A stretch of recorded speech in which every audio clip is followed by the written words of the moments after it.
Eto guys, na naman tayo. Pagkatapos ni Inday Sayad, aba, si Pulong naman. Si Pulong naman ang nagdadrama at nagpapaawa. Ayan o, sabi niya, ready na raw siya. FPRRD magpahinga. Okay, so plakit nga natin itong si Pulong.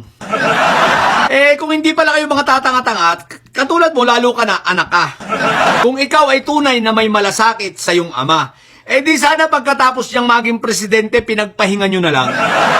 Di sana pagkatapos niyang maging pangulo, pinagpahinga nyo na lang at pinag-relax para ma-enjoy niya ang retirement niya. Pero anong ginawa ninyo? Wala kayong ginawa, kundi halos buwan-buwan, yakagin siya, dalhin siya sa mga rally. Hindi, may pagkakataon nga, hindi na makapaglakad yan dahil nga hindi nakatira ng Fenta boy ng Fenta, di ba? Oh, hindi nakatira ng drugs, may pagkakataon, hindi na makalakad. Inaakay na. Isipin mo, pati yung mic, pinaglalaroan, ginaganong-ganon na. Pero anong ginawa ninyo? Pinigil nyo ba?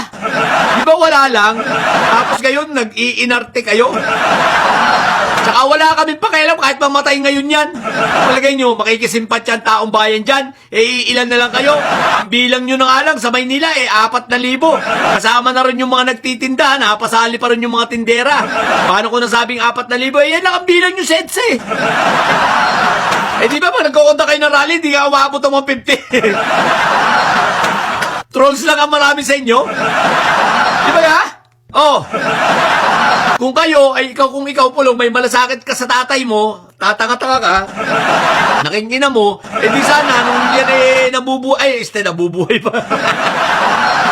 Pinapatay na talaga Nung yan nasa laya pa, malaya at hindi pa preso, di sana hindi nyo niyayakag at pinagbibibit-bit, pinagbababiyahe sa mga rally. Ngayon, papahinga na papaawa pa kayo. Anyway guys, huwag natin kakalimutan ito si Pulong Ang atraso nito sa taong bayan hanggang ngayon hindi pa maliwanag yung kanyang 51 billion na flood control at ang daming issue, no? Ang daming mga nabulaknat ng ICI. Ang dami 51 billion yun. Hindi lang yun pati yung involvement dito sa drugs na 6 billion na nawala sa custom. Ano pa? Di ba? Tsaka ang kaduwagan nito ang kaduwagan nito na hindi magpakita ng tattoo sa likod niya na tinatanggi, wala daw siya tattoo pero takot. Ang pagkaduwag nito kay kay Sentry. Huwag natin kakalimutan At higit sa lahat, yung kauli-uli ang insidente, di ba, na nananaksak. Palibasa, may bodyguard. Kung wala lang itong bodyguard, supot naman ito Balitang-balita naman yan sa Davao, lalo na si Basne, puro supot yan. Malakas lang ang loob ng mga yan kasi may bodyguard. Walang bodyguard yan, puro potso yan. Kaya huwag natin kakalimutan Hindi ko talaga makalimutan kung paano itong magkakapatid dito. Pinipilit talaga ibagsak sila Kong Martin, Sila Kong Martin Romualdez, si PBBM, saka sino pa ba? Yung mga magagaling na mga nagtatrabaho para sa ng mga sekretaris, mga congressman, di ba? Wala. Anyway, barkada naman ito ni Yap. No? Si Yap na ngayon ay may kaso. Hindi po si James Yap